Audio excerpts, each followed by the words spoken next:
In the beginning, God created the heavens and the earth. There is more information there than most people would ever realize. I was 8 years old, and my parents wanted to take me to the workshop of Thomas Edison. On the drive back home, I said to my dad, I want to be an inventor.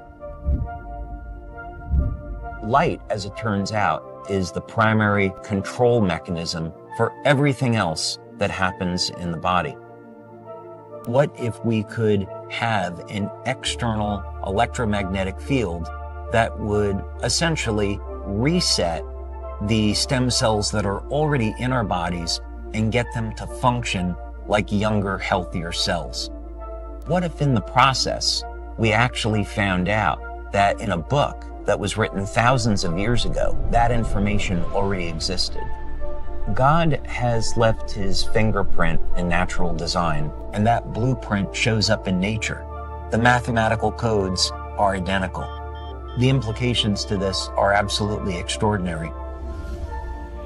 What drives me is that there's this enormous sense of hope that we can create technology to generate clean energy, that we can have foods that aren't genetically modified, and we can meet all of the needs on the planet that we have to, and that we can heal people.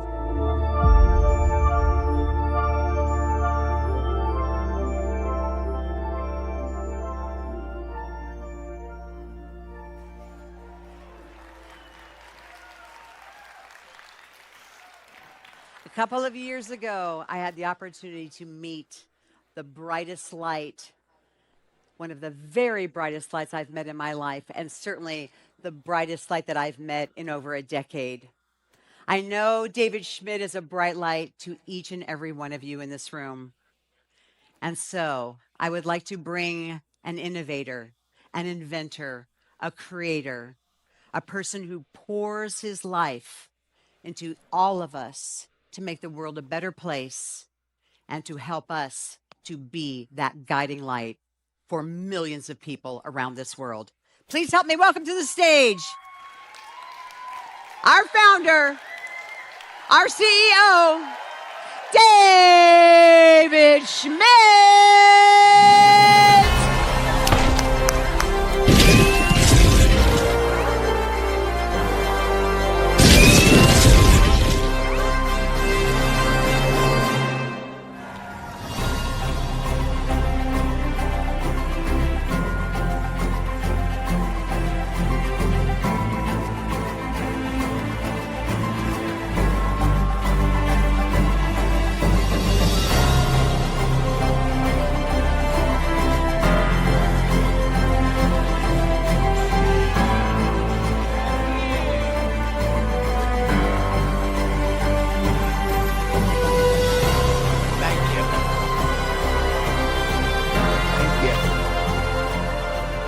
Thank you very much. Thank you. You all have a great time last night?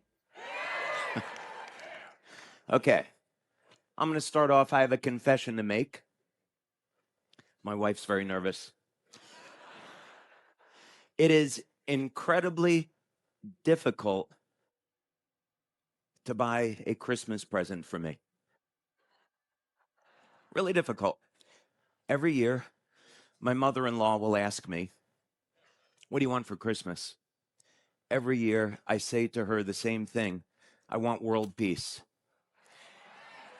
And she'll say, you know, that's a tall order, but I'll see what I can do. But I'm obsessed with this idea that is there a way we could get human beings to stop trying to kill each other? That's it. Really simple. How do we do that? So for years, we have been stimulating the body with light. That's how these patches work. We gently stimulate the body with light, and we produce these amazing effects. But what if we could take light inside of our body? What if there was a way we could create a technology that would release light from within. Today, you're going to see that technology.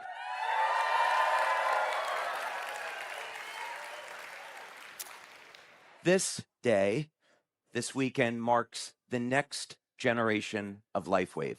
The first 20 years have all been about LifeWave technology and patches. Now we are going to expand on that. Instead of just stimulating the body with light, we are going to explore an entirely new generation of light therapy technology. So, what benefits could we expect to see from this?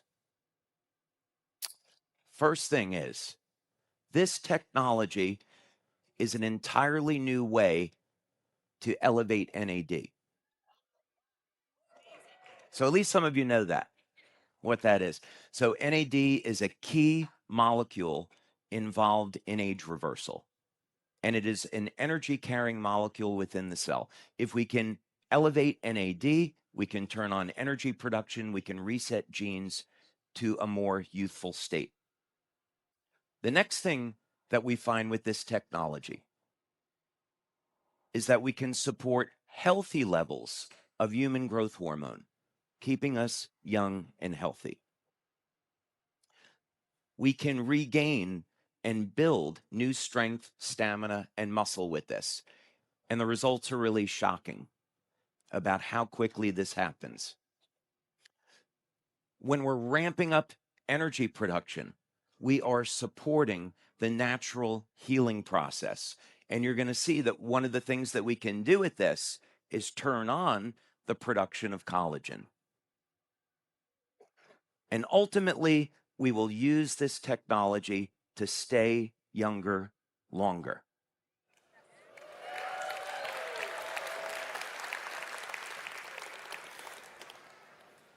So increasing NAD, supporting growth hormone levels, more strength and muscle, natural healing, and living younger longer.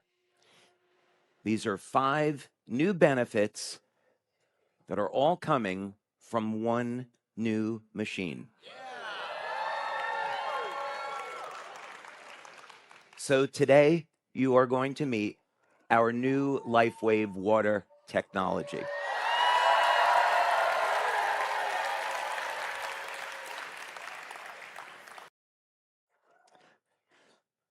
There is a lot of information that we're going to present.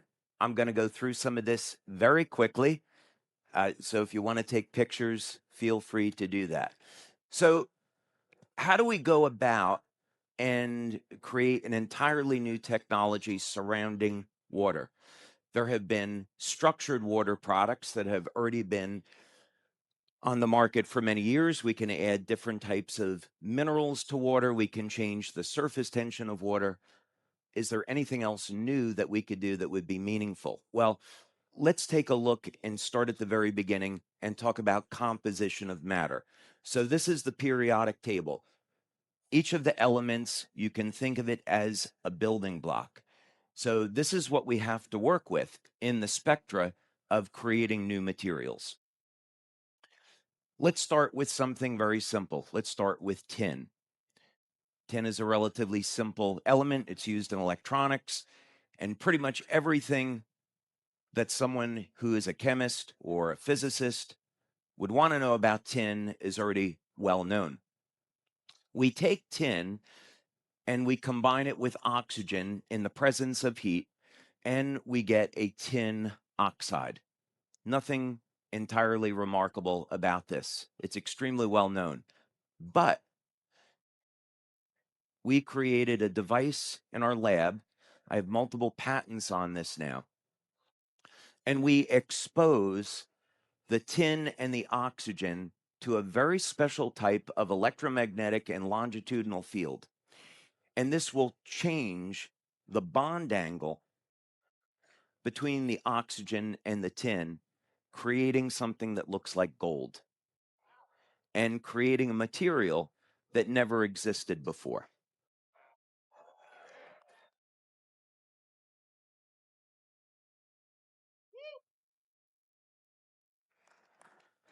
And here's the really interesting part. By changing the frequencies or changing the wavelengths of light that we work with, we can change the bond angle. Now, when you have light reflecting off of a surface, that's how you're going to get color.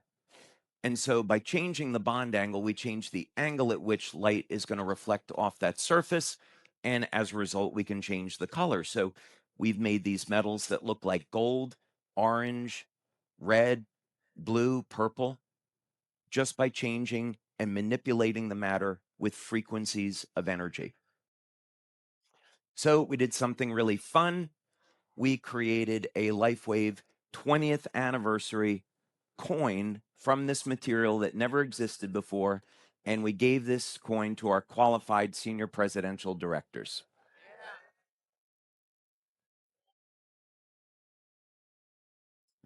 Okay, so very quickly, here is a laboratory report that we did. So when we are going to run these tests, how do we know that this material never existed before? Well, quite simply, we hired a laboratory.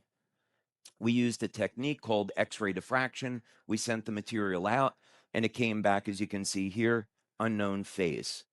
So they compared this material to 60,000 other materials and found out that it had never existed before.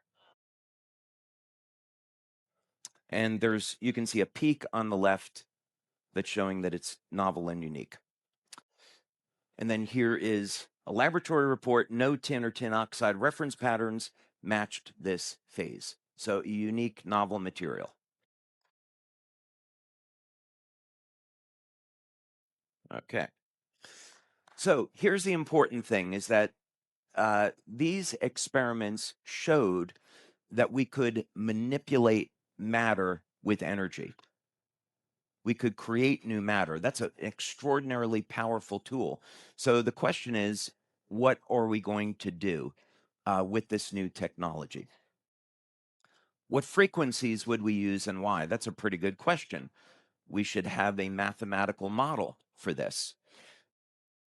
My dad is a music teacher, so I grew up around music.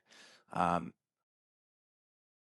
when we look at the musical scale, we see the musical scale is based off of 440 hertz tuning. And so if we were to look at the frequencies which are associated with the musical scale, we can see them listed over here. And you'll notice immediately this is a little bit unusual, right? Why do we have all of these odd numbers? It looks very, very random. And we see that this musical scale came in 1834 from the German natural scientists. Seems kind of unusual that they would create this 440 hertz tuning. Well, is there a way that we could mathematically extrapolate what musical tuning should be based on? So let's do this. We take a chart, and on the vertical column, we're going to put the number 2, horizontal column, we're going to take the number 3. And all we're going to do is we're going to double the numbers on the vertical column, and we're going to triple the numbers over on the horizontal column. And then we're going to take the product of each. So in other words, 2 times 3 is 6, 4 times 3 is 12, and so forth. And we continue to fill out these columns this way. Okay. Now, as we're creating this chart, we get to the number 432. So 432 is very close to 440. So let's see if we could create a musical scale based on 432 hertz instead of 440 hertz. Thank you. Wasn't my idea, but I appreciate it anyway. Now, here's another thing that's very interesting. I have a friend, Terry McGrath, who is a physicist, and he has a patent called the physical quantum atomic model of the atom. And in that model, an atom, you never heard of that before? Am I only one that did the homework? My goodness. Okay. So 108 is the number of resonant nodes within an atom. So this starts to make sense. In other words, if you want to affect matter, you should have a model that allows for manipulating the atom with resonance. And that would be based on 108 hertz, or 108 nodes within the atom. So this started to look very promising. So now we have our existing musical scale based on 440, and now we look over at 432. What would that look like? So we just simply go to our chart, and we fill it out based on the frequencies that are in each column. So in other words, when you take the vertical column based on 2, or the horizontal row based on 3, and then you multiply that and get the product, what you end up with, each column represents a different musical note. And everything fits perfectly. And of course, in music, we have a note A at 432. If we go up an octave, the next frequency is 864. Or, of course, we can take any harmonic of that. So it could be 108, 256, 432, 864, and so forth. So there's our new musical scale. So how can we apply this information? Well, here's what we did. We created this device called a double helix conductor. And if we're going to try to work with the natural world, then let's have a electromagnetic field that nature would use. So in this case, a double helix, DNA. So the idea was that we were going to take these musical notes and musical frequencies and plug them through this device and see if we could have any effect on matter. So one of the things we want to do is heal people faster. We want to increase protein synthesis. So at the time, we were in California. And as it turns out, when you're in California and you want to grow plants, there's a number of companies that are very interested in accelerating the growth rate of plants. It's very easy to work with these companies and do experiments. So that's what we did. If I could do a Bill Clinton impersonation now, I would. I never smoked, never inhaled, or however that goes. That was terrible. That was more like Trump. That wasn't Clinton. All right. I'm not going to do a Trump impression, honey, don't worry. So this is what we did. We had our control group. They kind of look like Christmas trees. And we have our treatment group. And you can see right away what we found was that exposing these plants to these energy fields increased the rate of protein synthesis. This is extremely important. And we can see if we look at this and treat an entire column of plants, we can get this effect. So commercially, this has a value. Now, of course, we want to apply this to human beings. So we did this work at the National University of Ireland in Galway, and we worked with the Regenerative Medicine Institute, Dr. Tim O'Brien. And this was an experiment that we did with rabbits. So these rabbits had diabetic ulcerations. We applied this field, and right away, we found that we could accelerate the rate of repair in this open wound using this technology. So this was the first evidence that we had, that there was a way that you could, without any stem cells injections, without any drugs, just using energy, you could accelerate the way that people would heal. So our focus now, of course, we went through many years of selling X39 and doing multiple studies on X39, showing how it activates stem cells and improves healing. Now our goal is a little bit different. We're still interested in accelerating the rate at which people heal, but now what we want to look at is, can we apply these techniques to longevity? Can we stop the human aging process. Can we keep people younger longer? How are we going to do this? And are there any examples in nature? So one of the things that we did is we take a biomimetic view, meaning we want to look to nature and see if we can copy nature and create new technology. So one of the examples that we used were temnothorax ants.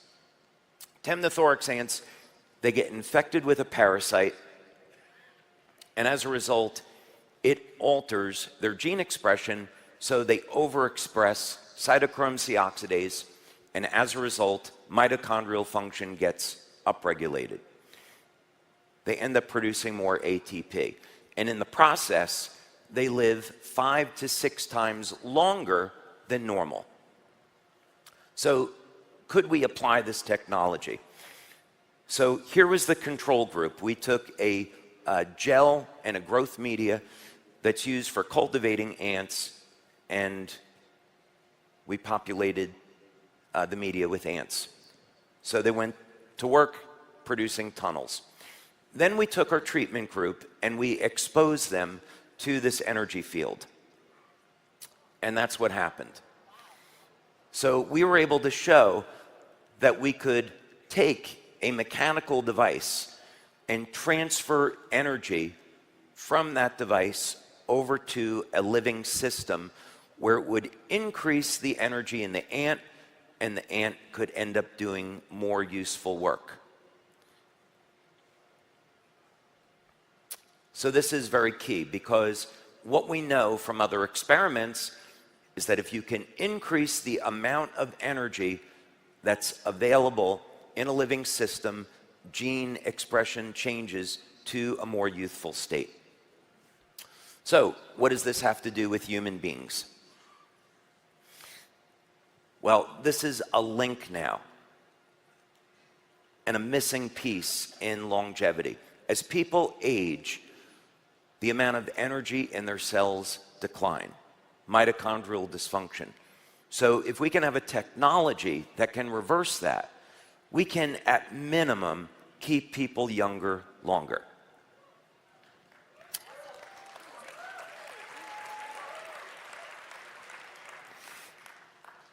The next model that we went to was working with lobsters.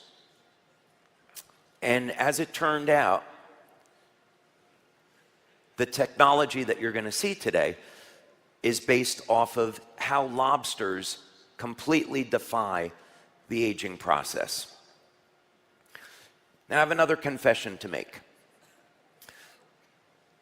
When we first built this equipment in our lab, I have a lot of really talented engineers that I work with, and we were setting all of this up and going through all these trials, and we got the first drops of this new water coming out of the machine. I said, I've done it. I've created lobster water. And so I was telling Meredith about this, and I was talking to Wayne about this, and I said, guys, this is incredible. We have this new technology. I call it lobster water. It's going to revolutionize health. And Meredith said, question, is it too late to change the name? Needless to say, your product will not be called lobster water. But it is the key to bringing light into the body.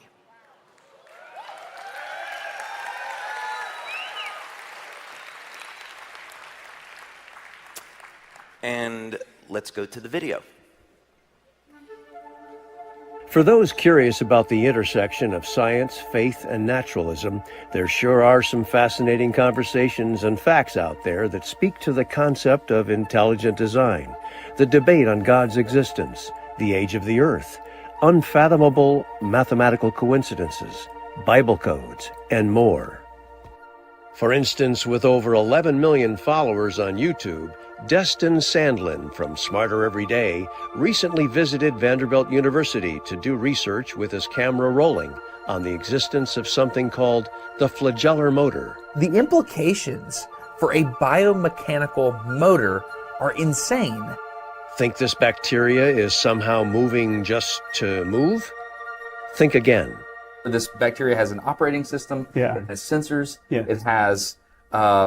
It has effectors. It has actuators. Exactly. Yeah. And it has feedback. Yeah, and feedback. I'm getting emotional. I know. Because it's so it's a neat design, is what I'll say. It is. It is. And it is all made out of molecules and looks like a sophisticated biomechanical motor that only recently was brought into focus through intense magnification imaging and modeled by the School of Pharmacology at Vanderbilt. It's made up of molecules and is hereby chance? So the flagellar motor exists, and it's amazing. It's complex, and it reminds me of an electric motor, and I love it. Like, I love this thing, and I think it's incredible. There are implications for the fact that something so complex exists and is so integral to the creation of human life. I mean, this is fascinating stuff. So it also opens up a huge debate. People say, well, how can something this complex come to be out of nothing? The logic goes like this. If this motor system is composed of complex individual parts, and all these parts work together to perform the overall function of rotating, then how did the individual parts come to be? Did it all have to happen at the same time? What were the steps these components took to assemble into such a complex molecular machine in the first place?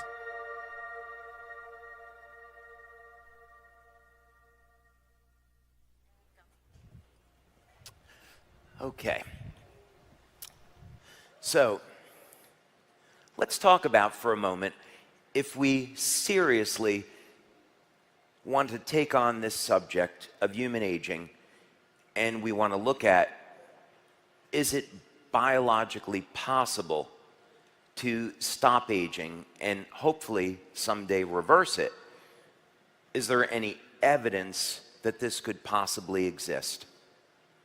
Well, what's so interesting is that when we go back to 2018, when we had the start of the release of X39, we knew that this was going to mobilize stem cells in the body, that this was going to support natural healing, it was going to turn on energy production, help to regulate inflammation in the body, support overall natural healing.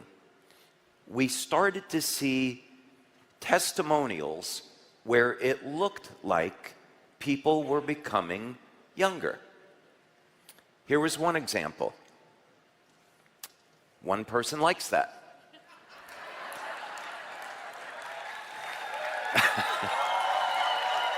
5,000 people like that.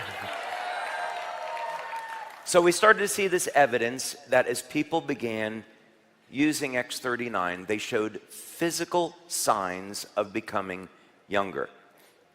And in some cases, the results were dramatic. It certainly wasn't that case with everyone.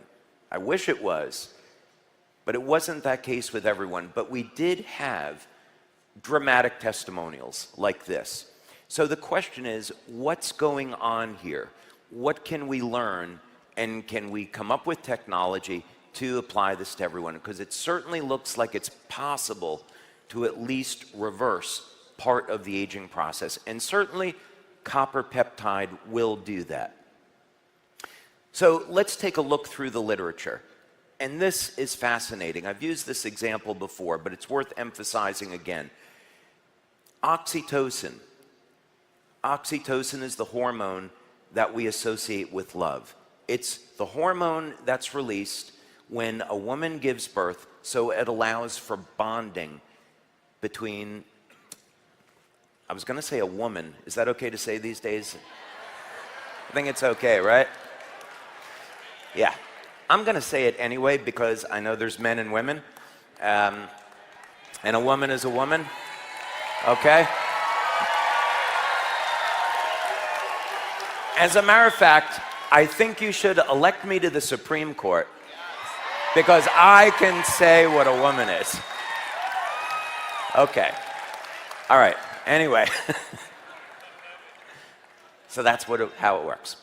Now, here's the really interesting thing, though, about oxytocin, is that if we take old muscle tissue and we expose it to oxytocin, it will have a rejuvenation effect on that muscle tissue. So the muscle fibers begin to look like and resemble young, healthy tissue. So this can't happen unless we're having an effect on the genes. Now, we can understand this from the perspective of biochemistry. So when we're in a state of love, there's a state of reduced stress, anxiety, the body's calm, we're conserving antioxidants, there's less inflammation in the body. And ultimately, when we're not in a chronic state of inflammation, that means we're protecting our DNA. So it's kind of easy to understand this on a biochemical process when we're thinking of prevention, but when we're thinking about age reversal, that's an entirely different subject.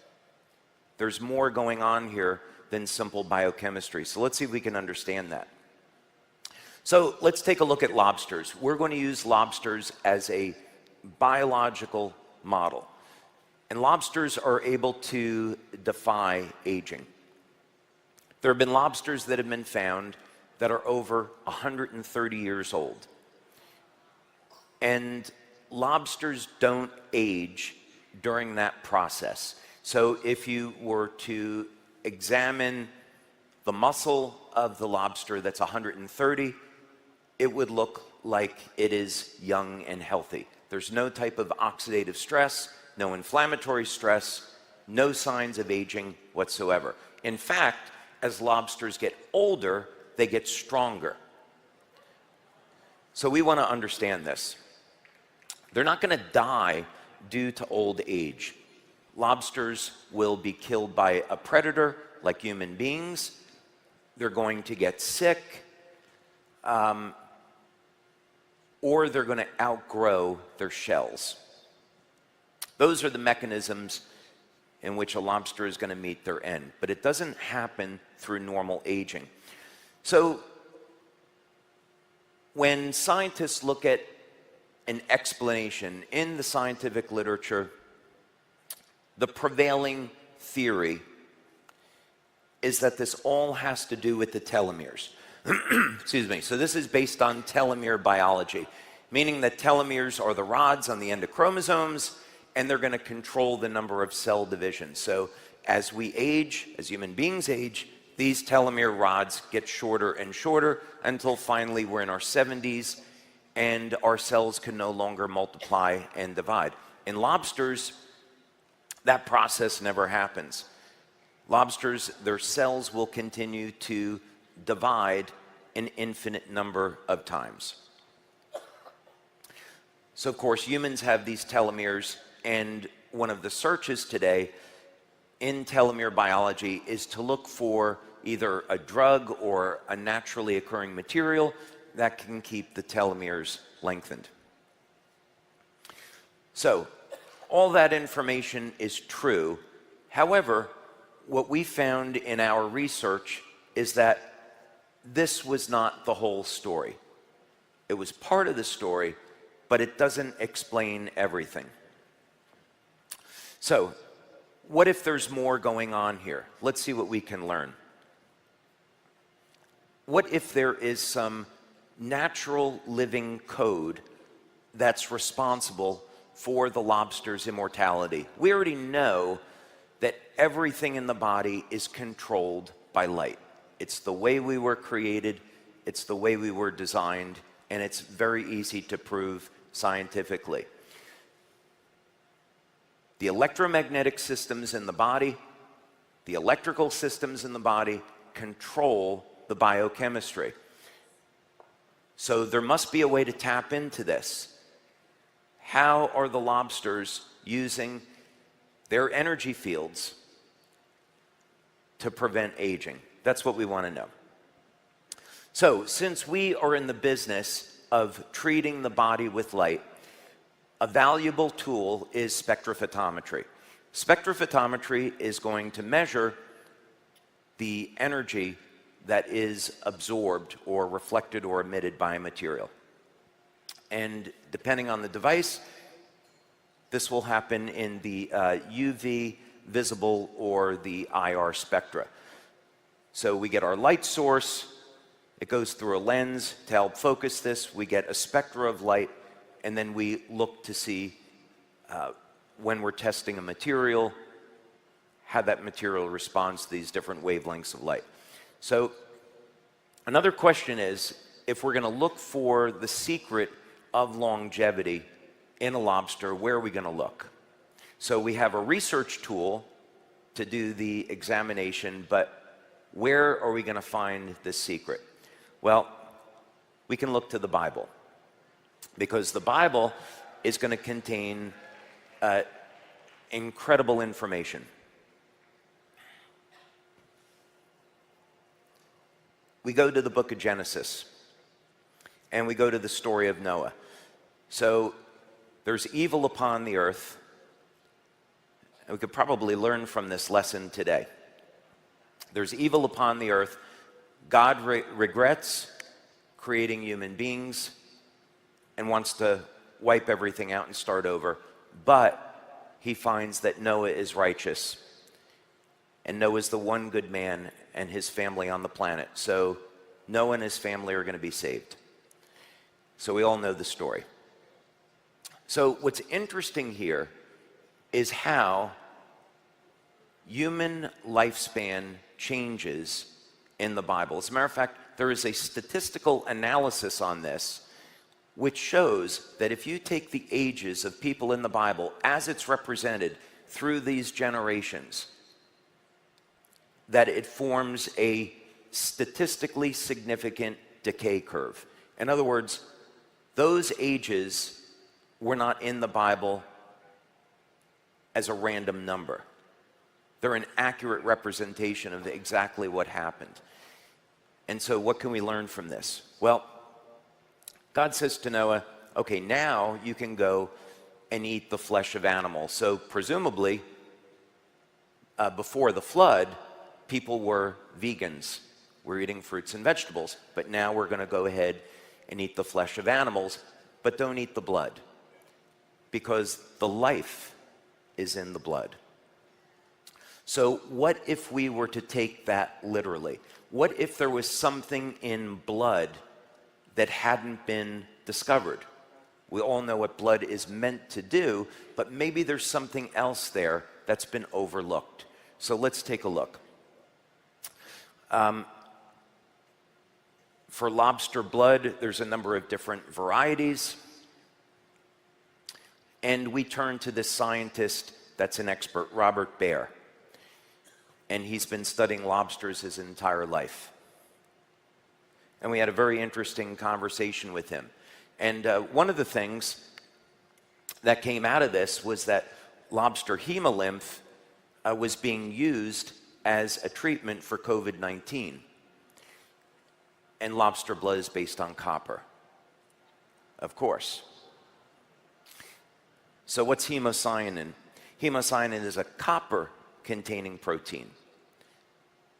So lobsters are the Vulcans on this planet. For all you Star Trek fans.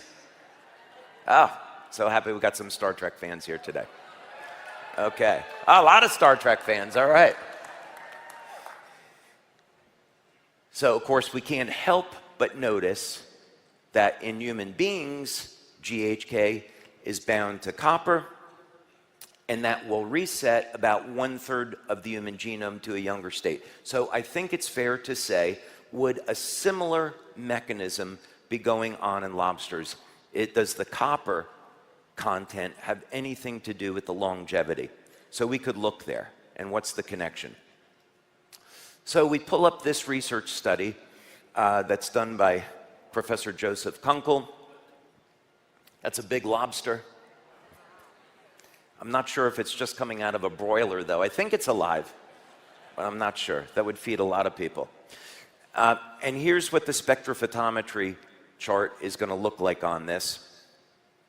And I started to notice when I looked at this data that there were these peaks that were going on at 550 nanometers and 400 nanometers. So the visible spectra is between 400 and 700 nanometers. Anything under 400 is up in the UV range. Below 700 is in the infrared range. And you can see that there's these interesting effects that occur where these three different samples intersect between 700, 710 nanometers, and 525 nanometers. Okay, I know this is getting technically boring, but there's a reason why we want to go through this. So a moment ago, we were talking about musical scale and 432 hertz. So we did these experiments and we showed that if we put music essentially into these electromagnetic coils, that we could accelerate the way that people healed. What does this have to do with wavelengths of light in lobster blood? Is there any possible connection? So the immediate thing that we notice is that if we start with a 432 based tuning and then we double the number, we're going up in octaves. So here's what I did. I took 432 and you continue to double it. And you can also put this into a online calculator for converting frequency over to wavelength. So there's a number of ways to make this calculation, but basically you can convert a musical note over to a wavelength of light. So that's what I did here. And we end up with 400, when you do the calculation, you end up with 432 hertz equal to approximately 631 nanometers. Now, I'll tell you why that's interesting. It's interesting because in the scientific literature, 630 nanometer light is one of the wavelengths of light that's used to turn on mitochondrial function. And 440 hertz is not. All musical instruments should be tuned to 432 hertz because it is harmonic with the human body. It actually promotes energy and healing.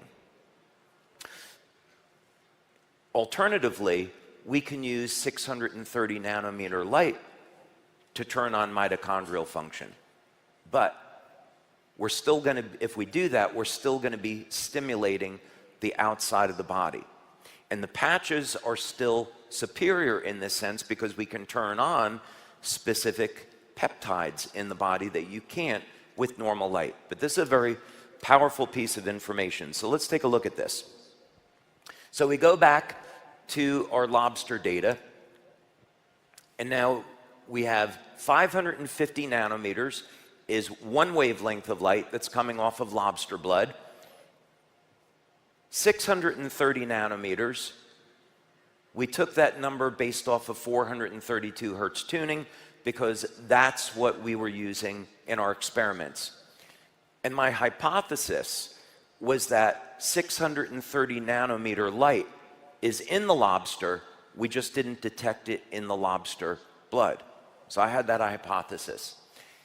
And then the other wavelength of light was somewhere on the chart. It would be somewhere between 700 and 709 nanometers, roughly. Those are the wavelengths we were working with. So this was my first invention that came off this process. I call it a biophotonic reflector and ended up getting several patents on this. And if you look inside this device, you'll see that we have a series of optical filters, very high precision optical filters, along with an optical grade mirror. So essentially, we take the light, the naturally occurring biophoton emissions from the human body, they pass through the filters, hit the mirror, and then come back to the human body, but only specific wavelengths of light stimulate the surface of the skin. So that was the idea behind this. Let's see if we could treat the surface of the skin with the same wavelengths of light that are responsible for keeping lobsters young. Did that make sense? Okay, that was the objective. We got 2 to 3 years of age reversal in 10 minutes. And the way we measured this was through looking at the cell capacitance, the size of the cells. So a measure of how cells age is in their size. As we age, the cells will begin to shrink. And the electrical charge of the cell will start to become smaller. It's one of the mechanisms that's not well known about how a healthy cell goes and becomes cancerous tissue, and how ultimately cancer can be treated naturally. But that's a different subject. So we can correlate aging to the electrical charge around the cell. So when you use this device, the cells expand, cells become younger. But it's almost too rapid. So we wanted to look for other methods here. Now let's go back to this idea that we can use technology to create new forms of matter.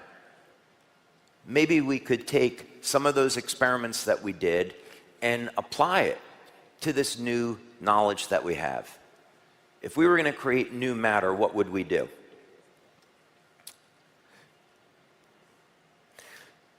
Hydrogen, as it turns out, has a metallic state. So of course we're familiar with hydrogen and water, but if we just take hydrogen, of course it's a gas. We can compress hydrogen and turn it into a liquid, and of course that's a cryogenic material. But what's not well known is that hydrogen can actually exist as a metal. So if we go back to these experiments and we say, okay, we took different types of metal. We took bismuth, copper, tin, aluminum, antimony. We put them into the presence of oxygen, exposed them to light and these electromagnetic fields, and we created new matter.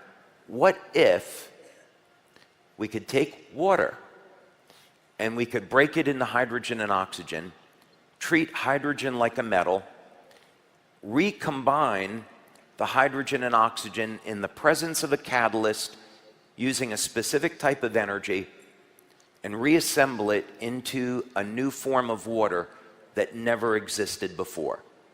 That was the hypothesis.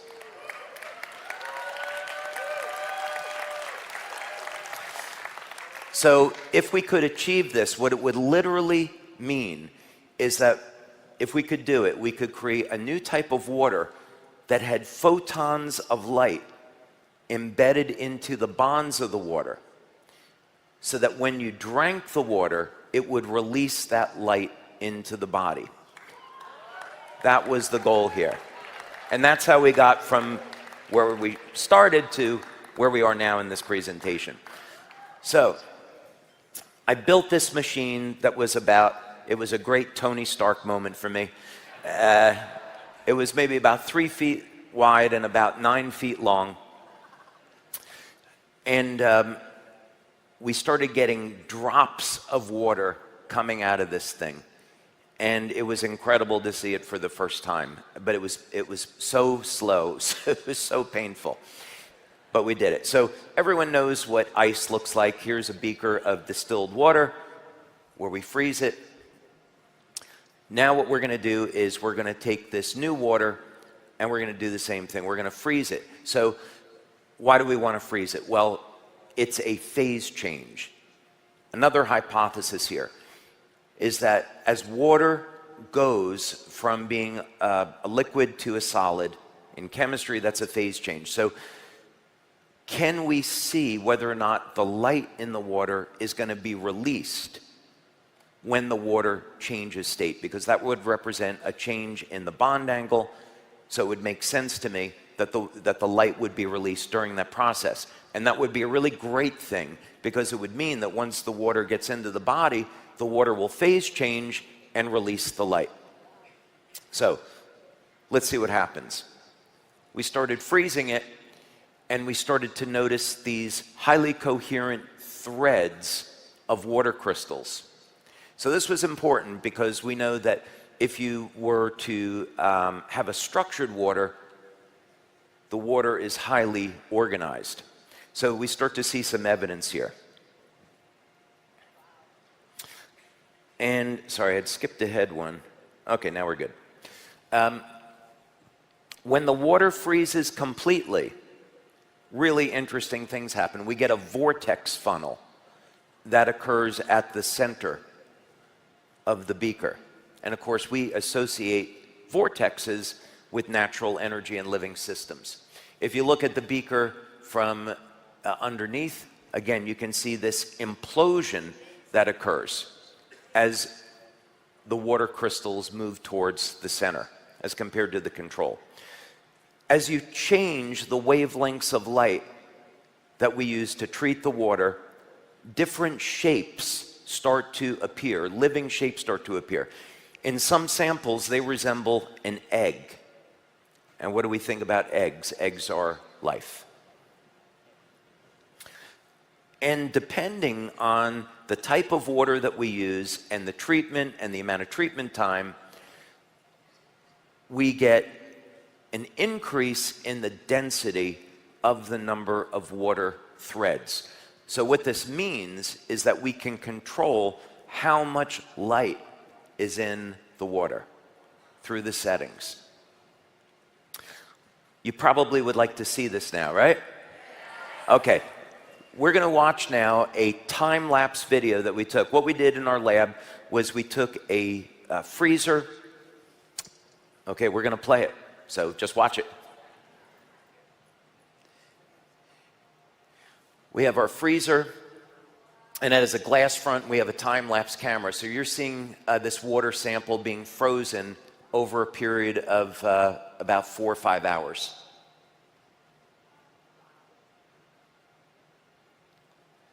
So normal ice on the left, and there's our nice vortex funnel and implosion of water on the right.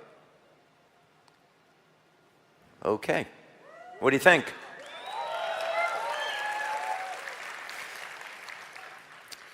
And then sometimes really weird things will happen when we're playing with the settings on the machine. Sometimes we will get these pylons that will rise out of the water, and we get all different types of shapes. My daughter Kelly, who's in our lab, this is her project. She's done a phenomenal job on these experiments, and she calls this a strawberry. So she's making strawberries out of ice in the lab. So now that we have created a new form of water, the question is, and by the way, this is patented already. This was a very quick patent for us. So we'll have just filed another 4 patents on this. We'll have over 20 patents on this technology by the time we're done. So we need to be able to determine if there's any benefits from drinking this water. We've created this new form of water, never existed before. Now we want to know if there's any longevity benefits. But what happened next, I think, was even more incredible. We had created this new water, never existed before. We did it from using a piece of equipment that has only been around since the 1950s, spectrophotometry. So prior to the 1950s, there would have been no way to figure out what wavelengths of light lobsters were emitting, which was fundamental to this discovery. What I found, though, what I didn't expect, is that the same codes, the same living codes that I used to create this technology were found in a book from 5,000 years ago.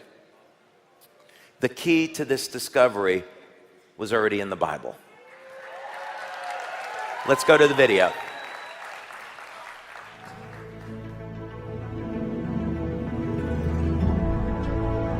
You know that if you find an Indian arrowhead in a cave, archaeologists will immediately say, oh, intelligence has been here. They carved this Indian arrowhead. But then you point to DNA, which is the most complex information system, language system in the entire universe that makes up our chromosomes, our genes, all the information that builds a human or a dog or a cat or whatever. And secular scientists will say, oh, chance. You know what DNA is? It's like a complex information system. You see, life is built on information. Do you know how much information there is in living systems on this planet? It's not billions, it's not trillions, it's actually zillions of bits of information. And you know what? You've got to have a language to read the information. Do you know DNA not only has an incredible amount of information in it, but it also has the information to make a language to read the information. If you're going to read a book and it's in Russian, you need to know the Russian code or language or you can't read it. Actually, the word mathematics did not mean the science of quantity until Aristotle. At Plato's time and before that, mathematics just meant learning. That's why the word polymath just means many, poly, learning. So it was synonymous with all learning because mathematics was just the language of all learning. You know, another thing people don't realize is this was an age, Greeks didn't have numbers like we have. They used letters to describe their numbers. So the letter alpha was the number 1. The letter, beta was the number 2. And this was true also in Hebrew, in Phoenician, all the ancient languages. They were all using their letters to represent their numbers. It wasn't until we had the benefit of having the Arabs come up with the Arabic numeral system, right? And we got all of the numbers that we currently have. But when you think about that, that means that all of the things that were written had both a literary meaning and a mathematical meaning. And this is there's a whole study of this that people have long ignored, which is called gematria, right? And so there are hidden codes within the Bible that people that study this stuff swear by because they can find these hidden codes inside of it because that's the way it was written in the first place. Okay. So let's take a look at this. And if we're going to look in the Bible, let's start right in the beginning. In the beginning, God created the heaven and the earth. So, what information could possibly be there where we could learn something new that isn't already self-evident? Well, there is, as it turns out, more information there in this one simple sentence than we might normally think. So let's look at it. First of all, in the beginning. We can think of this as representing the concept of time, past, present, future. God created the heaven. Well, heaven is kind of everything around us. That's space, length, width, and height. And the earth, that represents matter, solid, liquid, gas, plasma. So here in this first sentence, we have the very foundation of everything around us. And actually, this is quite consistent with how we might think of the start of everything. So in other words, God is outside of normal space and time. There's this event called the Big Bang, if that's how everything really began, and then all matter and everything around us came from that. And in this one sentence, all those concepts are there. But let's dig a little bit further. So we're going to look at the book of Genesis in the Hebrew, because we can convert Hebrew over to a numerical code.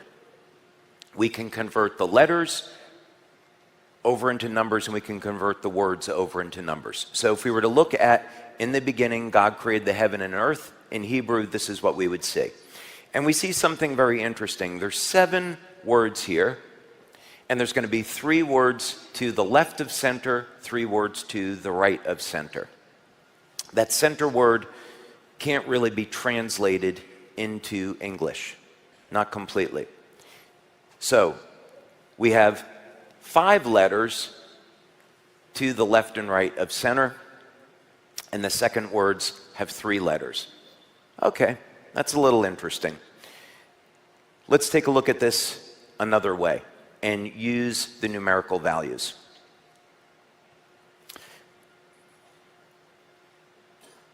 First, let's go back one slide. Because actually there was something here I wanted to show you that wasn't here. We can look at this as being a ratio.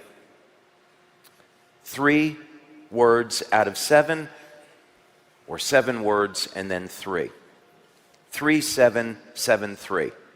Those numbers mirror one another. Oops. Try that again. Okay. So we're going to convert these letters and words over into numbers now, and this is what it's going to look like. So far, they just look like numbers, and nothing really much more about that. Oh, there's our 3773. My mistake. Okay, so we got these 7 words total, 3 on the left, 3 on the right. Now, let's just start someplace, and let's add all of these numbers together. We come up with 2,701. Okay, so far, nothing really remarkable about that. Apparently, however, 2007-1 is 37 times 73. 3773. And I want you to remember that 3773 because later on it's going to become very important because it was foundational to a discovery I made. 37 happens to be the 12th prime number. 73 is the 21st prime number. 1, 2, 2, 1. Those numbers mirror one another. Maybe there's something about that that we're supposed to pay attention to.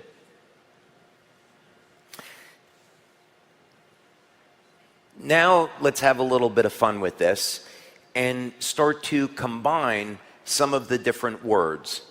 What might we find? Well, let's take God, the earth, and the heaven as a concept and add those numbers together. We get the number 777. Interesting? Does it mean anything? Now let's say God and the heaven. That equals 888. Now let's take in the beginning God. And as you might expect, that is 999. So we start to see a pattern begin to form. As an inventor, I'm always looking for patterns. I'm looking for patterns in nature because those patterns are not there by accident. There has to be a meaning behind it. So if the Bible is indeed the inspired word of God, then what you would expect from a being that created everything is that God would have to be the ultimate scientist, physicist, inventor, creator, and that God would put a mathematical code into the Bible for people to discover so we could believe.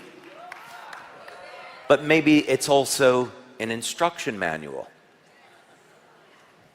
What about that? So I looked at these numbers and I thought, let's go back and look at 3773 again. So 777 is 37 times 7 times 3. That's kind of interesting. 888 is 37 times 8 times 3. And 999, 37 times 3 times 3 times 3. This is starting to not look like a coincidence. And these numerical codes are only the beginning, because you see these numerical codes throughout the Bible. But what does this have to do with lobster blood?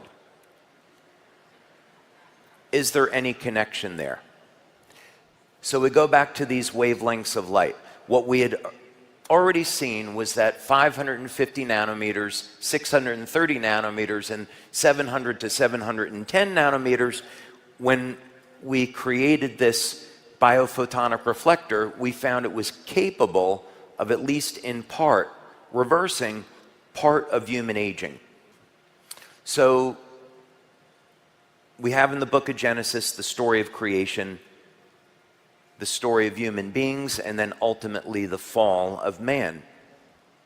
So you might expect, if there's a mathematical code in the Bible, in the story of creation, we might find that same mathematical code in nature. But you can see that these numbers are not the same as 777, 888, 999. So on the surface, well, there doesn't seem to be a pattern there. But wait. 3773.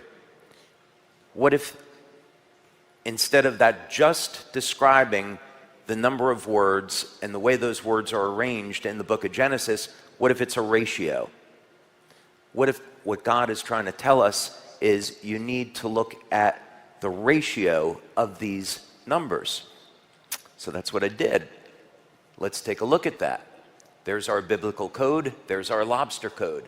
777 divided by 888 is 0.875. 999 divided by 888 is 1.125. So we're going to take 631 nanometers at the center over here on our wavelengths, multiply it by 0.875, and we find about 550 nanometers.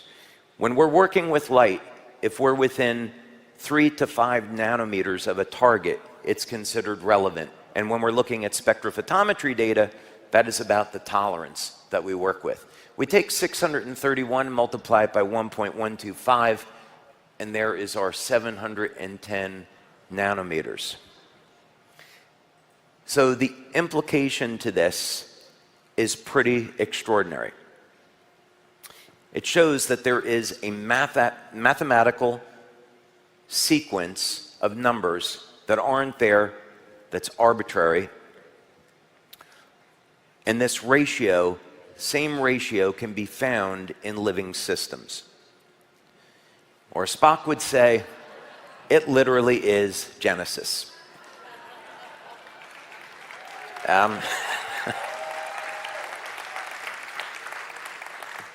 Okay.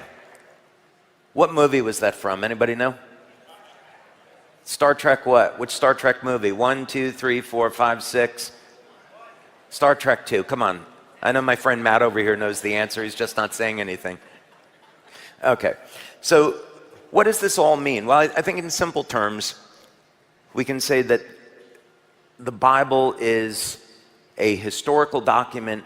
If you were to speak with a Hebrist, they would say it's definitely a historical account. It's written as a historical account of things that actually occurred. So it means as that reference, we can learn from it.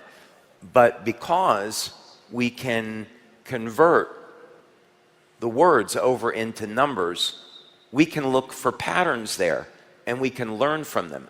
And this is all just the beginning. They're not there by accident. So it is, to me, evidence that the Bible is the inspired word of God.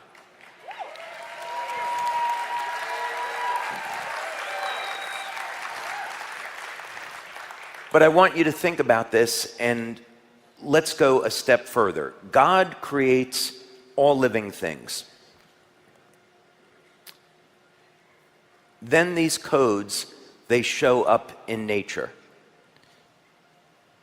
So as you would expect in our natural world, that there is going to be intent and intelligent design when it comes to all living systems. So as you saw in the video, we even have molecular motors, molecular machinery that is in our body. Things that are highly complex that 100, 200 years ago was never even expected to have existed, but it does exist. And we can use this information to create new technology that never existed before. And we're really just getting started with this. So God creates all things, and like an artist, God signs his fingerprint in nature, leaving it there for us to find. So this is incredibly exciting to me because it means that when the Bible was written thousands of years ago, they didn't have modern technology like spectrophotometry, where they could analyze lobster blood and then say, okay, we're going to write the book of Genesis so it lines up with lobster blood, right? That didn't happen. God creates all living things, and this pattern is in our very DNA. It's the makeup of who we are. And it means as a race, we're all united. We're all human beings. We shouldn't be fighting and killing each other. We should be uniting with one another.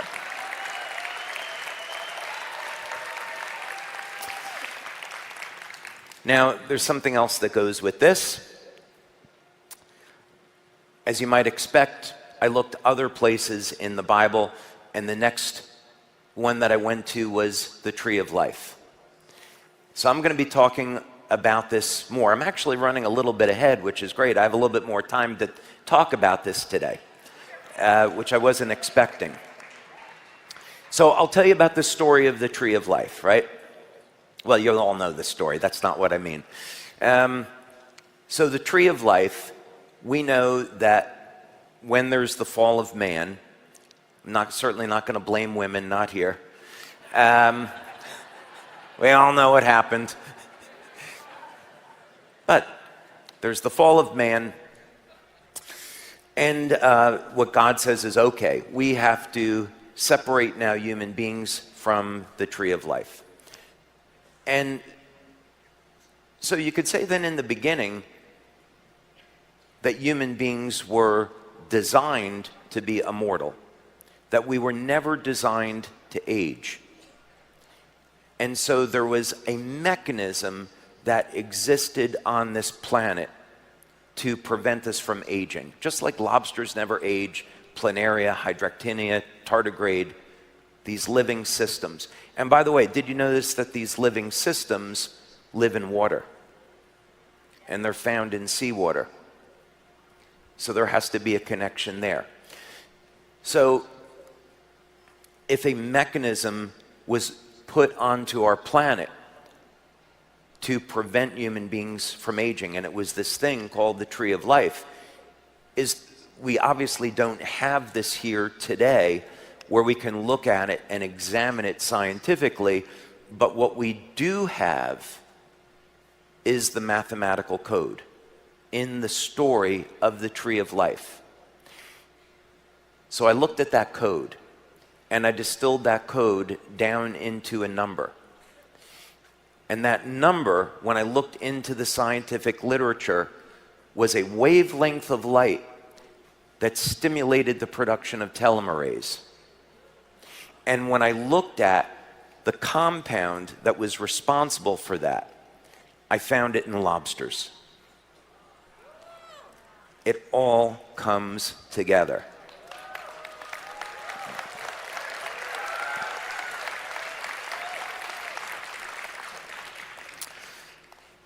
So the technology that you're going to see today incorporates all of this information. What we did was we started from very primitive prototype in our lab that was gigantic, it was expensive, it was functional, and we were able to do our initial studies. And then over a period of years, we began to refine this process and finally put it into something that someone could use in their home.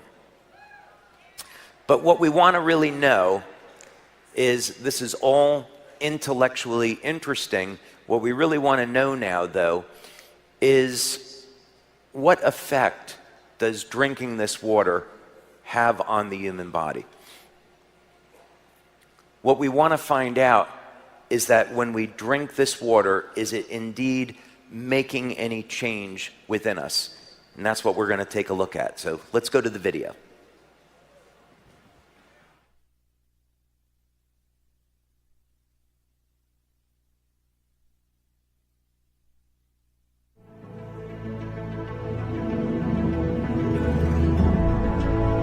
Most people think that radiocarbon has been used to date rocks. Whenever they think of radioactive dating, they think of radiocarbon because that's what they're used to hearing.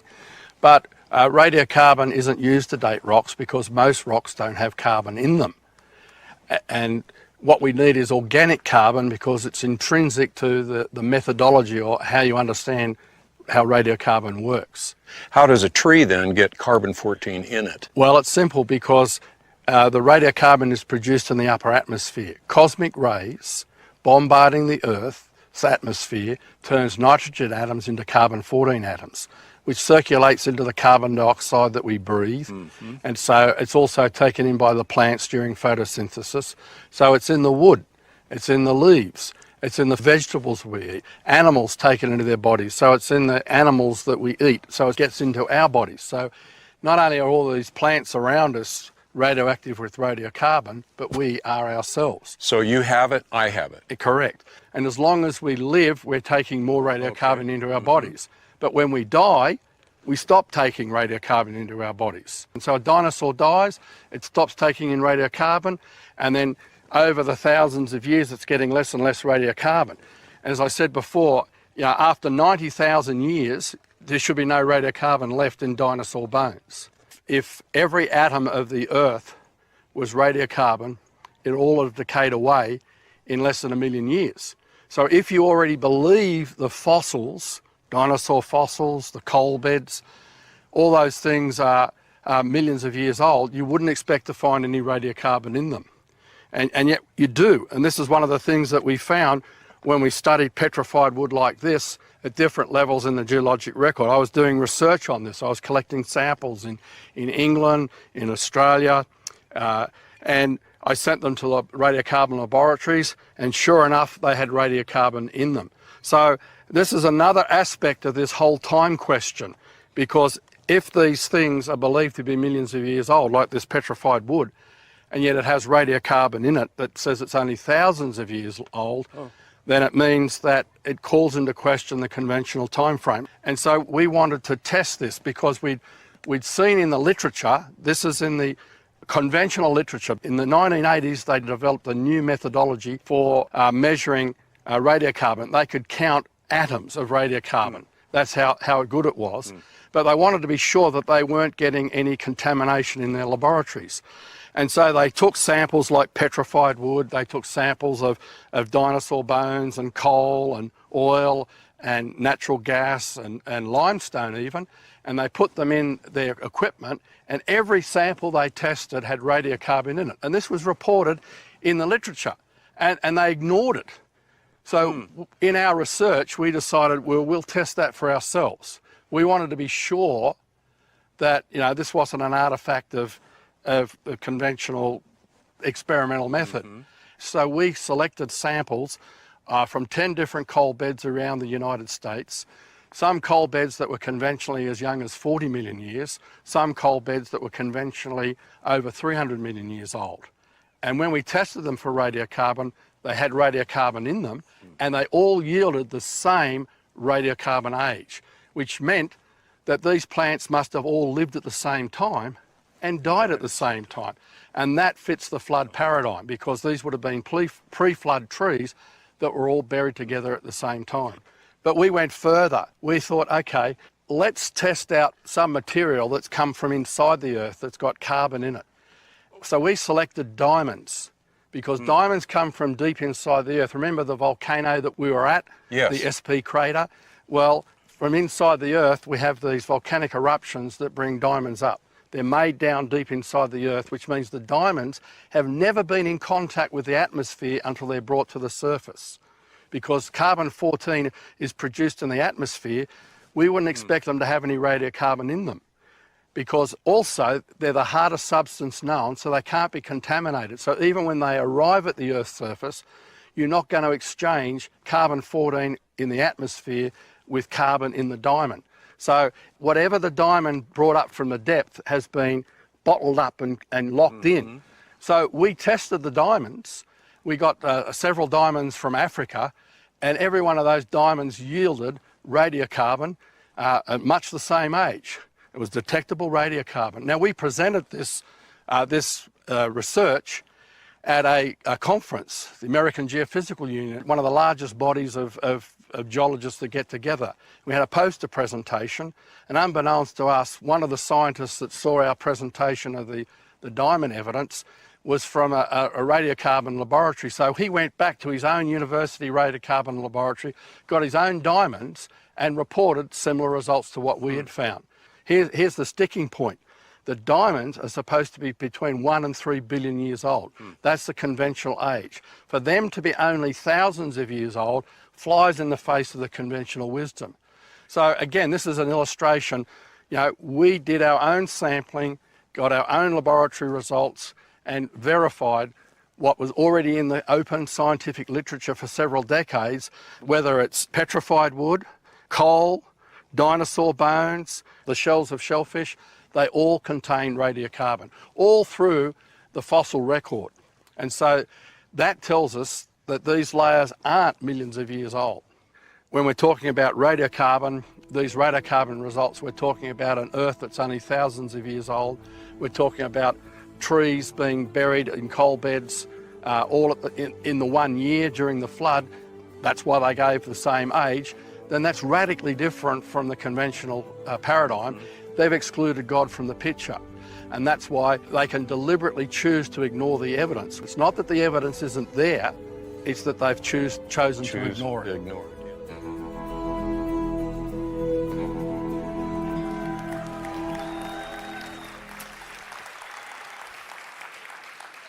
One of the reasons why we wanted you to see that clip was because in science, sometimes people, they hold on to a belief even when new evidence is presented. It's called having dogma or being dogmatic, right?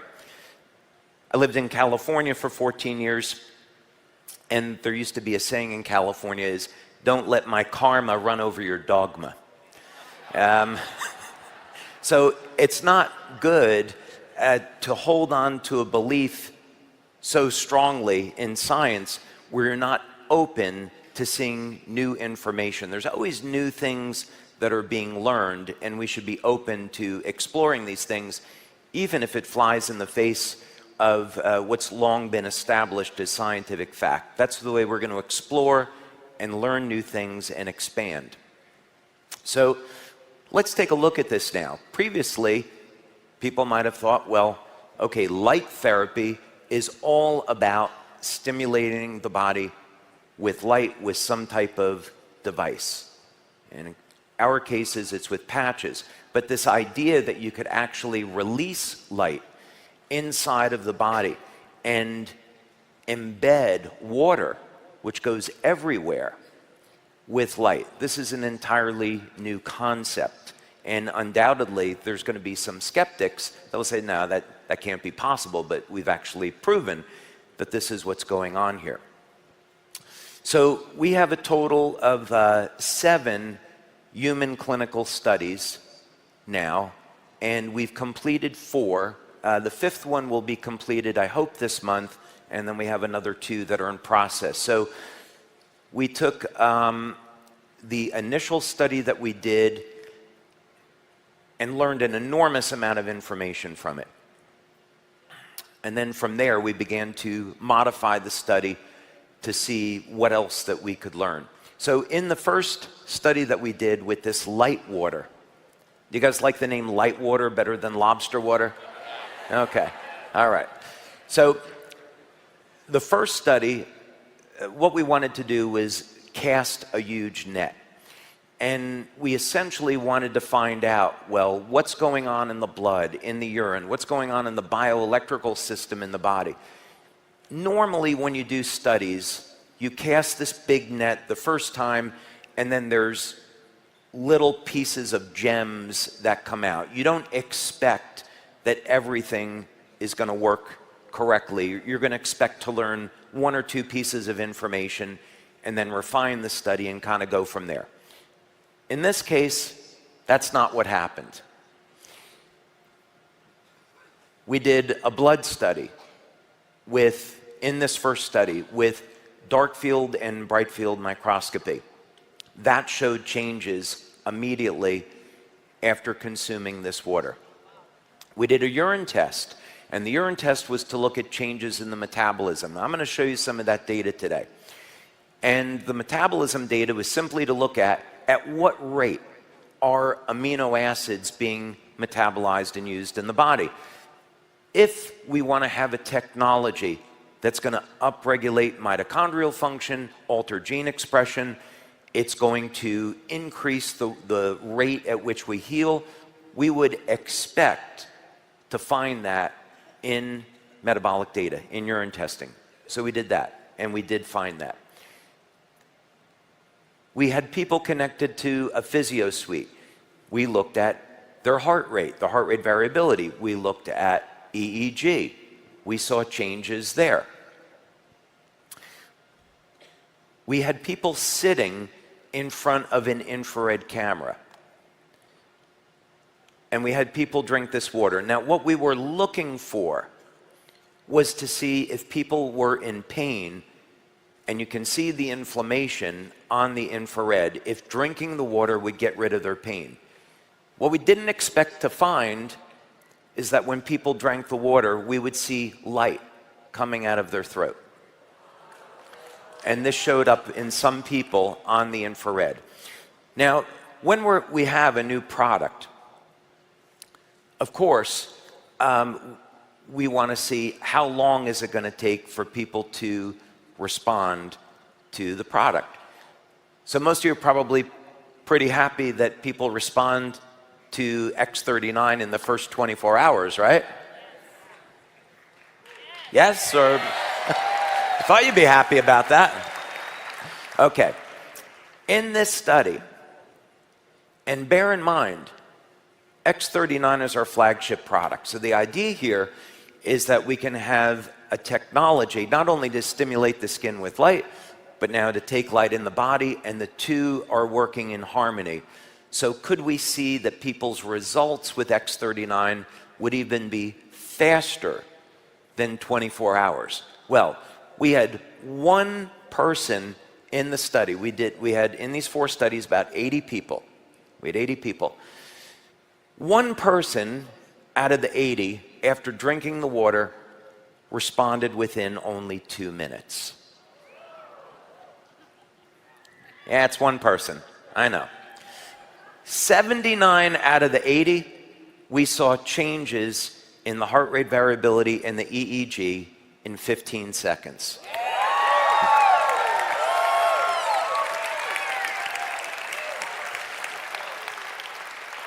So, we were very excited about that. So, let's take a look at this now, and we want to see what happened in the urine data.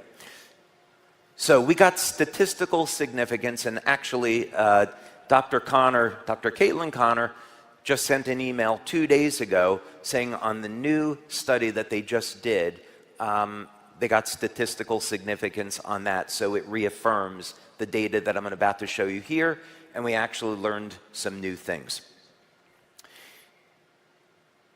So the first amino acid, and I want you to look at this from the perspective of looking at a pattern that's forming, because that's exactly what happened here. Each one of these amino acids that gets upregulated in the body is a sign that that amino acid is being used, but what is it telling us about exactly what's going on? So the first one is sarcosine. And sarcosine, it shares properties with glycine. And what's interesting is that it's used to improve cognition. So when you drink this water, one of the effects that people report is a rush of energy up into their heads. That's sarcosine being metabolized and turning on the brain. And if you think about this another way, bioelectrically, if we're releasing light into the body, the big users of electricity in the body are the heart and the brain. The heart and the brain have massive electrical fields. So you could look at it another way. What happens is you drink the water, the light increases the electrical field and electromagnetic field around the heart and the brain, and this triggers changes in the metabolism, and we see sarcosine being utilized as a symptom of expansion of consciousness and improved brain. So expect to have improved memory, focus, processing in the frontal lobes from drinking this water. Okay, serine is another amino acid that we saw, and interestingly enough, serine is related to cognition. So here we have another pathway. So apparently when you drink this water, it makes your brain work better. What else could be going on here? Now, I've got some good news for you, some great news when it comes to you X39 fans, because glycine, which is used in the manufacture of copper peptide and glutathione, gets upregulated when you drink this water. That means people will get better benefits when using X39. Now, not only that, but your lifespan is directly correlated to your body's levels of glutathione. We know that copper peptide declines with age, so the higher your copper peptide levels, the longer that you live. If we had a technology that could prevent us from aging, what you would expect to find is that it would help support your body's levels of glutathione and copper peptide, and that's exactly what we found.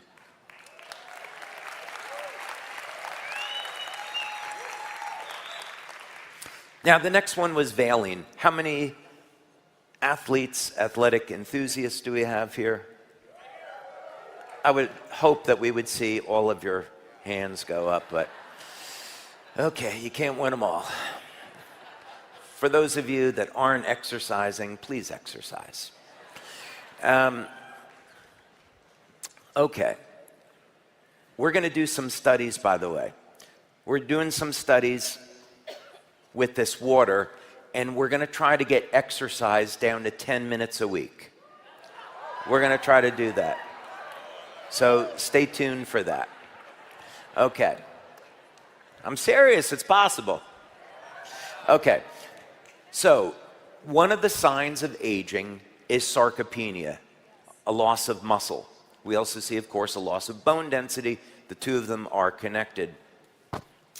And the branched chain of amino acids, leucine, isoleucine, and valine, if we had a technology that could stop, prevent, reverse aging, one of the things we would expect to find is an increase in muscle protein synthesis. That's exactly what we found.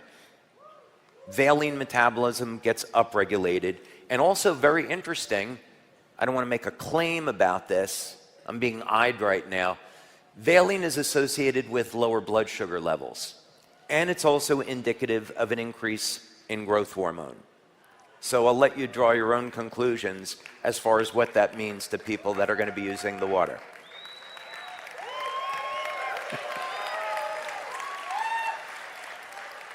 I have my attorney looking at me right now saying, don't say it, don't say it, don't say it. It's our 20th anniversary, I can say it, right? All right. Okay, histidine, another amino acid, and what's interesting about this is histidine is part of carnosine, and of course carnosine is composed of alanine and histidine, and we know that that is associated with longevity. So we increase our body's levels of carnosine. It's been shown to increase lifespan by 30 to 40%. So again, here we have another indicator. By releasing the correct wavelengths of light inside the body, we can turn on mechanisms associated with longevity. Not surprisingly, along with histidine, we find alanine metabolism getting upregulated as well. And of course, we know alanine is not only associated with carnosine, but also AHKCU, or what we want to upregulate with X49. You drink the water, it makes X49 work better, in addition to X39. Leucine. Okay, so leucine is another branched chain amino acid, and this was the big one because leucine turns on mTOR, and mTOR, of course, is associated with muscle protein synthesis. We're doing a study where we're going to take athletes and give them hopefully the same exercise program, same amount of protein, but what we're going to do is give them this water, and we're going to compare the difference in the amount of strength, stamina, and muscle that they can gain. But what we're going to expect that we're going to find based on the results of this study is that as you continue to feed the body more protein and you have the stimulus there, that the body will gain muscle mass very rapidly. I did my own anecdotal experiment with this, and I'm convinced that it works. So this could end up being, water with light could end up being the most powerful anabolic ever created. There's a little bit of a market for that. Methylhistidine, this again is a sign that tissue is being broken down and new muscle tissue is being formed. So we have every indicator here that this product is going to be phenomenal for athletes or simply anyone that wants to push off aging. But you do have to eat right, you do have to get your essential nutrients, and you do have to exercise. Proline. So if we want to stop and reverse aging, we have to reverse what happens at age 25 with us. At 25, the body begins to shut down production of collagen. So of course, by the time we get over the age of 70, it's very difficult to heal. This water upregulates collagen production.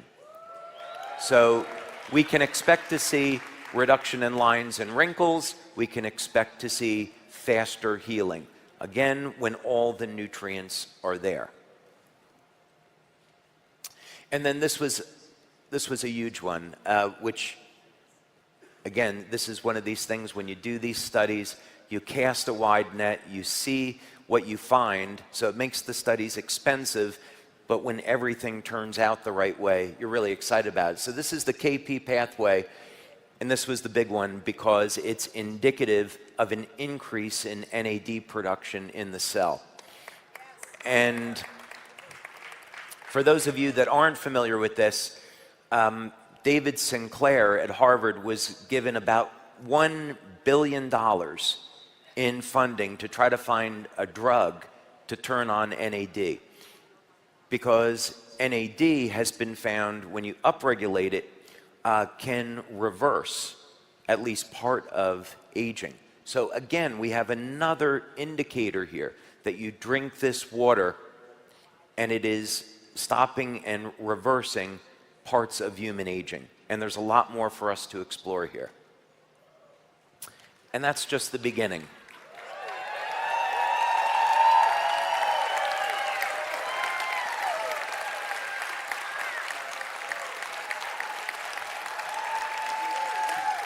Thank you.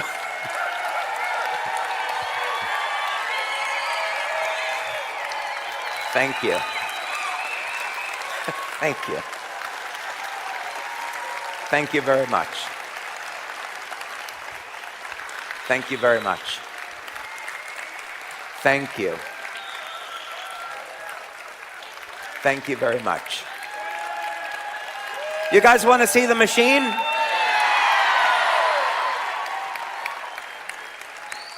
Let's see the video of the machine first, shall we?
Okay. Well, we're going to talk about this new technology now. And for that, I would like you to give a warm round of applause for our Global VP of Marketing, Mr. Wayne Moorhead.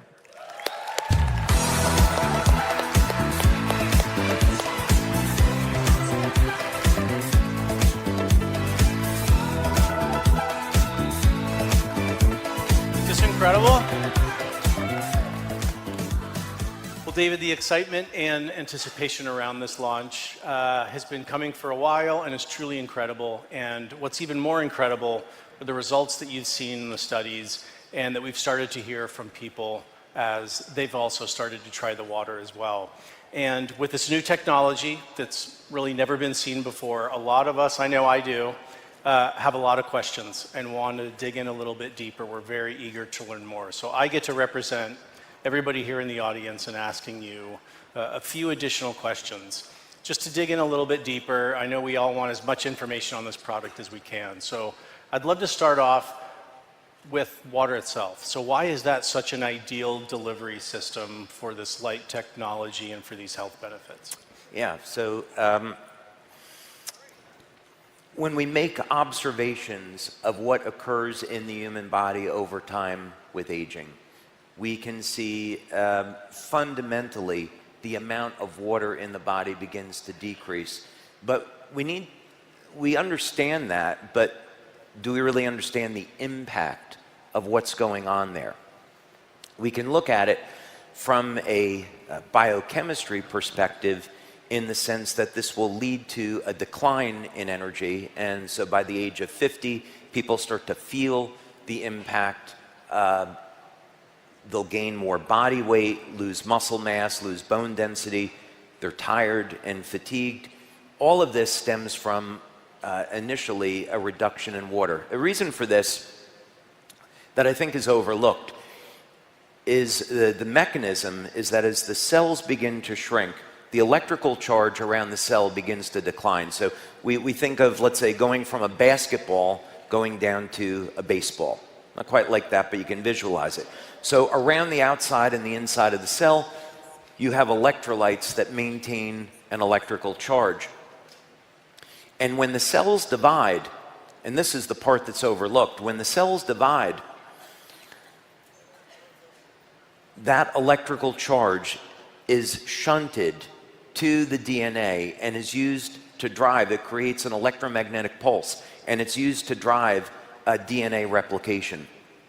So through the aging process, when the charge around the cell membrane declines, there's less energy to transfer over to the DNA, and gene expression is going to change.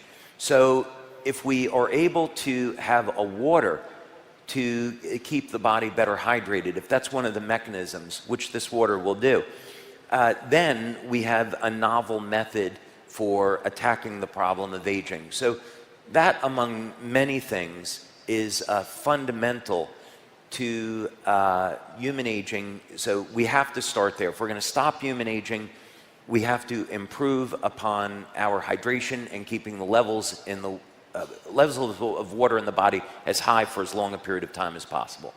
Thank you. That's fascinating. So I'm curious, how is this primarily different from other water filtration systems, other alkaline filters? What are some of the primary differences? Yeah, so this is like nothing else that exists in the market. And what I was so excited about is that we got a patent very, very quickly about this. I know that you're new to LifeWave, but it took me 11 years to get the first LifeWave patent. Wow. And then the coil technology that I showed, that was 18 months. This technology was less than 1 year to get a patent. It happened very, very quickly because the mechanism is so novel. So I know you're probably going to ask me some questions about some of the other things here, but basically what we're doing here is we're creating new matter. We're creating a type of water that never existed before. It's highly organized and structured. So you could say it's structured water, but not in the traditional sense. We're using the water as a delivery mechanism. So the water is a carrier of light. So you drink the water, and the water goes everywhere, and the light gets released everywhere in the body. And that can be measured. That is amazing. Yeah, thank you.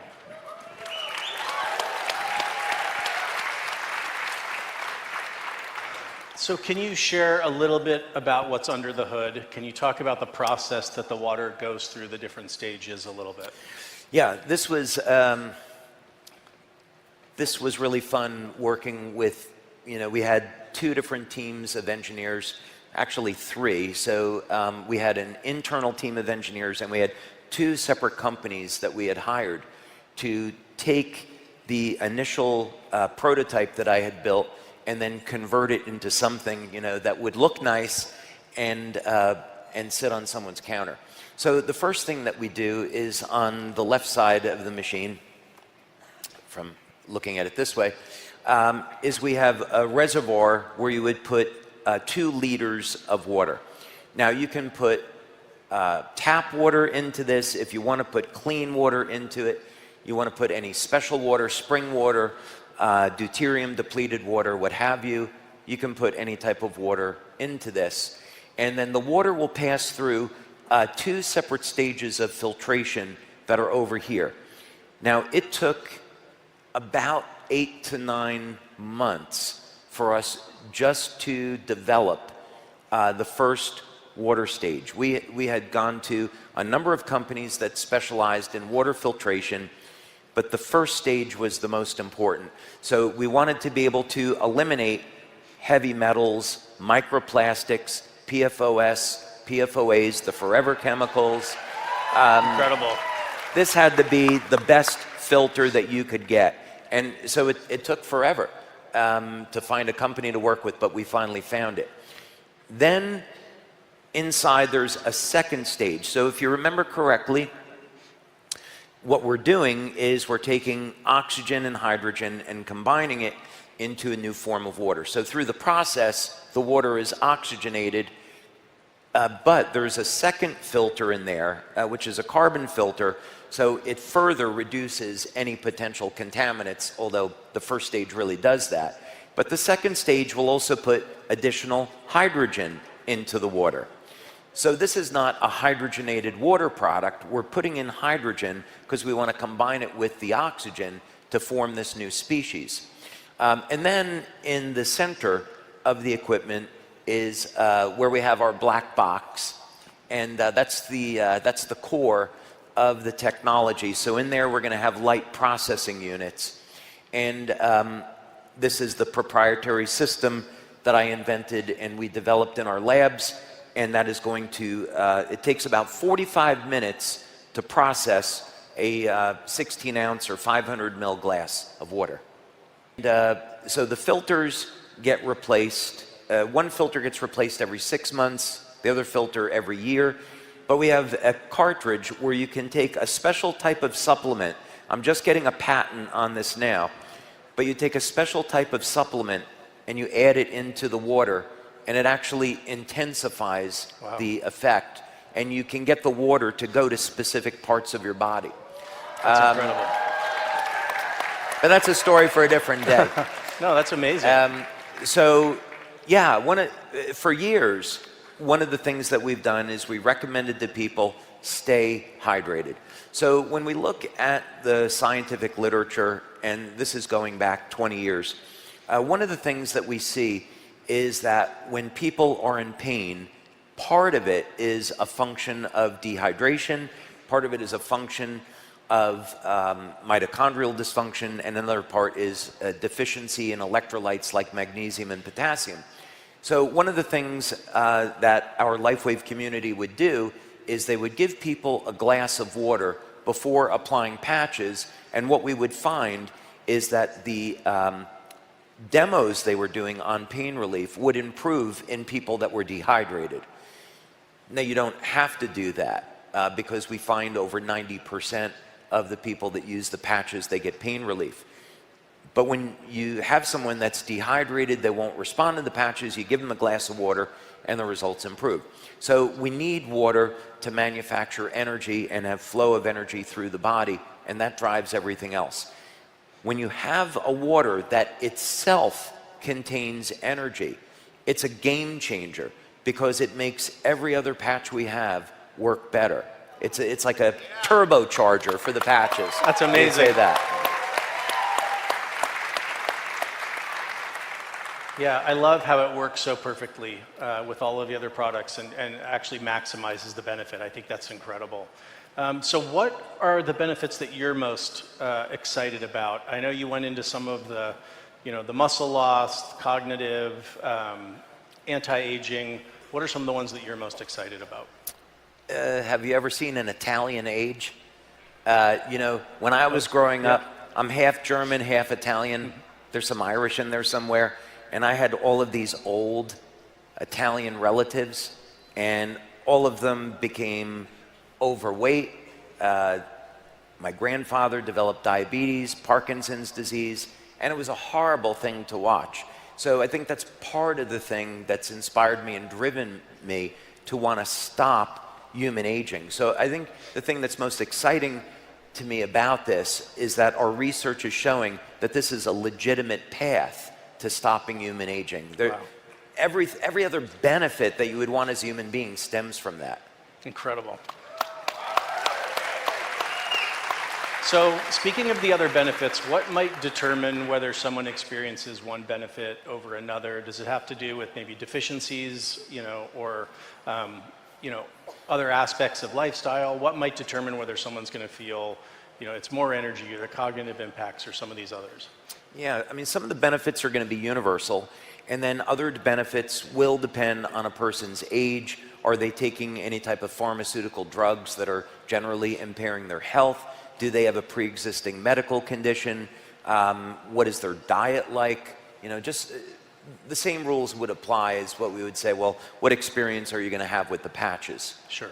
So it would be the same type of thing. So it would really be an opportunity for people to look at their life and say, okay, well, maybe it's time to clean up my diet. Maybe I should supplement in some places where I might be deficient. I should start an exercise program, or at least, walk regularly, get my body moving, get proper sleep. All of these things are going to support our overall health. So when we add a technology like this, we can expect the best benefits. Absolutely. And I love that.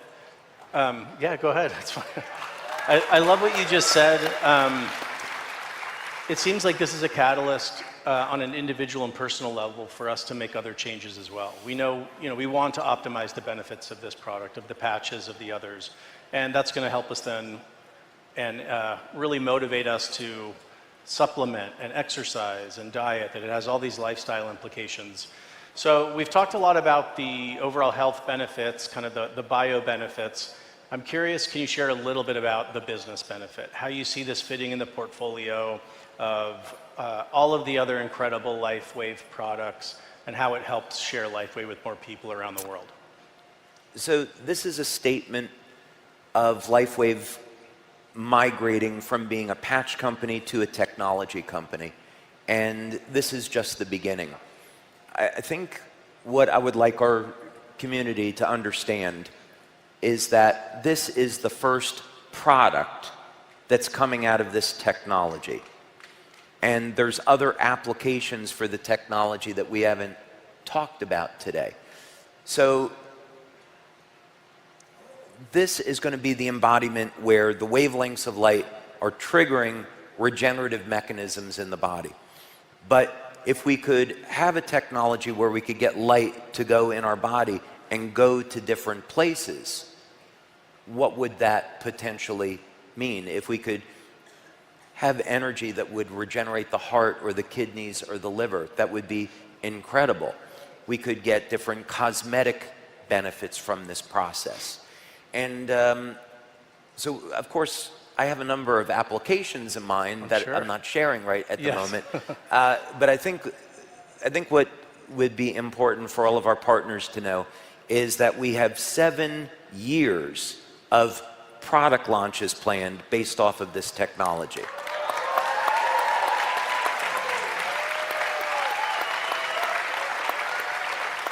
So we're thinking, as business owners, we want to be looking at How can we shelter ourselves from competition? How can we innovate? How can we stay ahead of the competition? How can we continue to expand our money earning potential? And so we're thinking very far out into the future now in our planning on this. And every one of these applications for this technology is cutting edge, and it doesn't exist today. So we're going to continue to have new and innovative things with phenomenal benefits, and you can't get it any other place but LifeWave. Amazing.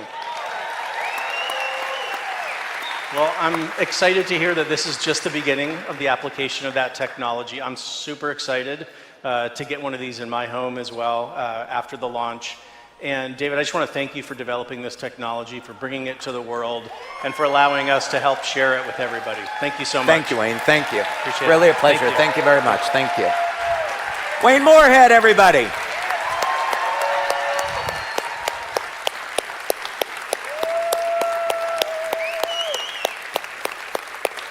Thank you. Incredible. Technology like nothing we've ever seen before. So I'm curious, you talk, yeah, go ahead, please. Thank you, David. So you spoke a little bit about how long it takes to kind of work its way through the system, from filtration to infusion.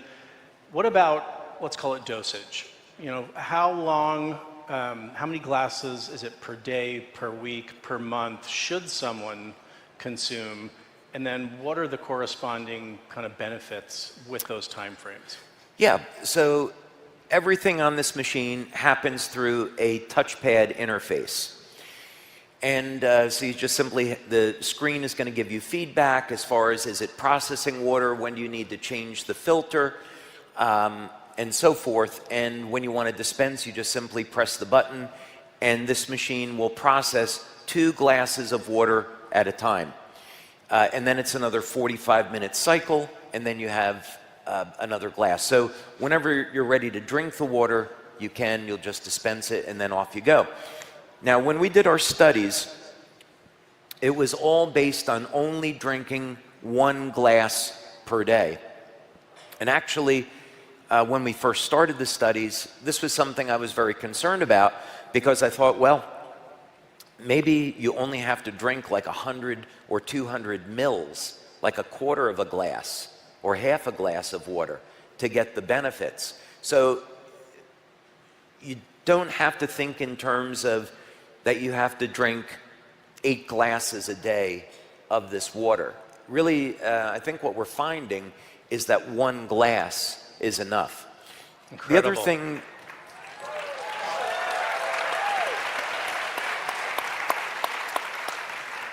the other thing to keep in mind is that the water is going to upregulate your use of nutrition. So it's going to regulate your need for vitamins, minerals, amino acids. So if you really want to get essential fatty acids, so you want to get the best benefits of this water, you want to be having a healthy diet, and maybe even supplement. And maybe even have a special supplement that's designed to work with this water machine. I'm excited to learn more about that, absolutely. So I know, we start to feel the benefits so quickly. What about over time? Is there a compounding effect that as someone takes it over weeks and months, that it has even this kind of optimization effect with that? Yeah, so what we've been doing up to this point is in our research, since we haven't had the machines for people to take home with them, all of the studies so far have been on drinking 1 glass of water. What happens when you take a baseline reading, you take someone's blood, urine, bioelectrical readings, you give them the water, and then you check back 1-2 minutes later on some test, 20 minutes on another test. So that's the time frame that we've been working with. Now that we're getting the machines manufactured in their final form, now the testing that we're going to look at is the telomere testing and the genetic panels. So what we want to know is when we've done telomere testing in the past, you need 6 months to see a difference between before and after. On the genetic testing, let's say it's 4-6 months. That would be around the window. So what we'll do essentially is take 20 to 50 people in 2 different studies, have them take the machines home with them. They'll have a glass of water every day. And then we'll measure their blood and urine and bioelectrical readings over a course of 6 to 9 months. And then we're going to see, do these people become physically younger over that period of time? Can we measure that? So those are going to be important studies that we've done, which we haven't gotten to. But people would expect to see especially changes in their cognition over a period of the first few weeks of using this. And if they're exercising, the change in muscle growth is extremely rapid, first 2-3 weeks, as long as they're loading with protein. Wow, that is incredible. Yeah. Can you share a little bit more about how this works in concert with the other LifeWave products, kind of making it a 1 + 1 = 10, type of equation that I know doesn't work in your world, but that's my math there. So marketing math. Yeah, that's marketing okay. math. Thank you. Okay. I'm going to answer that. The one other thing that I wanted to point out, it's Please. not on this prototype. This is one of 10 prototypes that came off of the lab. There's also another cartridge in here. And